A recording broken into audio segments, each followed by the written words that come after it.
The first 10 years of our marriage, we were headed down a very dark path. And at first it seemed like fun, but then the fun turned to chaos.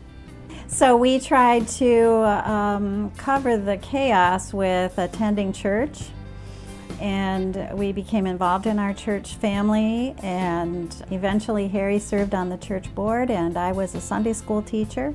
So we were really just doing what the world does to fill the empty place, the spiritual place that only God can fill in our lives. Well, if the Lord had not intervened and we had not been so interrupted that it changed our lives, I hate to think of the life we would have had instead, and how much more drastically our children would have been impacted for the negative side of things. It is amazing how that kind of interruption can bring that kind of change to a person's life. There could have been divorce, there could have been a drinking and driving accident that caused the loss of life, or your children would have turned away from God when you've tried to tell them about Him and they didn't believe you because of how you were living, and they knew how you lived. I know this is the most I've talked about our life's walk than since we left the military. And I can honestly say, if somebody needed a good reason to take their spouse and drop kick him out to the curb, I gave Noreen every chance to do that. And where it really changed, I feel, is the day that she told me, if you can be the man that I thought I was marrying many years ago, I can forget all this stuff we've gone through and we can move on. And that was forgiveness. And that's what we've done. It wasn't too long, and we offered a little Sunday school class for our church, and we were just giving some information about alcoholism and addiction and just acquainting people, helping them to be more aware of that. And after one of our classes, a woman came up to us and said, "This stuff belongs in a dark alley." And we said, "Well, we think it belongs in the church, that it's been in a dark alley far too long. That is where addiction breeds and grows, and that when you shed light on it, then evil can't continue in the light." And so sometimes there's been resistance.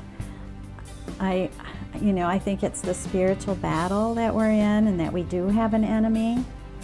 But I think we have to take some ownership of that too as people. Is that what makes us so resistant to receiving the truth about such things that happen in the dark, in the darkness, and are a product of evil? I had a person say, "Well, I wouldn't ever think of coming to a support group in my church for fear of embarrassing my family."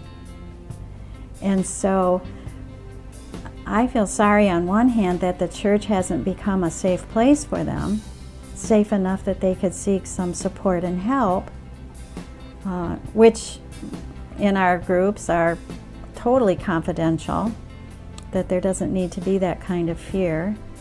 And as we become acclimated and accustomed to seeking that type of support, soon all of your defenses to someone finding out leave and go away, because now you're doing something so wonderful and it's all out into the light, and things are changing, if not for your person that you might love, then for you.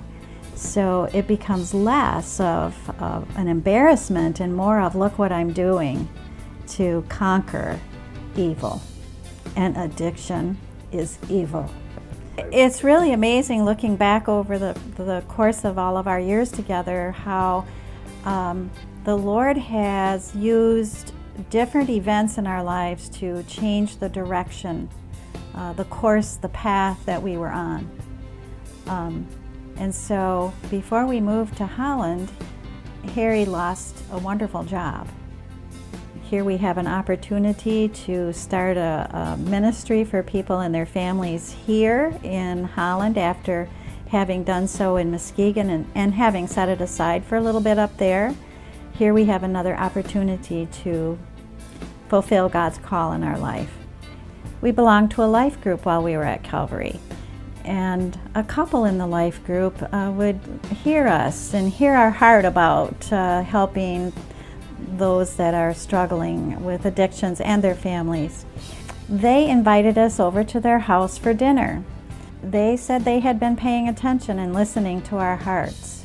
And both of them came up with this at the same time as they had prayed and sought God's leading for how they would support mission or ministry. And they said, there's an envelope on the table. And so we opened it. And there was $1,000 seed money in there. And we were to pursue forming a nonprofit 501c3 organization specifically designed to help people and their families who struggle with addictions of various kinds. Adversity comes in many, many forms. And as some of you may know, Harry was diagnosed 4 years ago with a form of dementia, Lewy body dementia. And with it come various aspects. Visual, spatial issues come with it, where your perceptions are not correct in what it is you see. Even though your eyes are all right, your brain isn't telling your eyes what it is seeing appropriately. And so we've been, in some ways, given a new test. and it's a test that we want to pass. And so in spite of the adversity, in spite of weaknesses that come along, in spite of fluctuations that happen with the illness, in spite of the fact that Harry hasn't been able to drive for the last year, we have been able to continue ministry where we have been unable to do some of the things such as driving. We have a wonderful team of drivers that drives and assists for us for drug court, and you really understand the word better when Paul says, when I am weak, then I am strong. Because our dependency is no longer on what we can do, but on what the Lord will do, the provision He will make. So it's necessary for us to take that step back and look for transition time. We want to stay involved for as long as we are able to.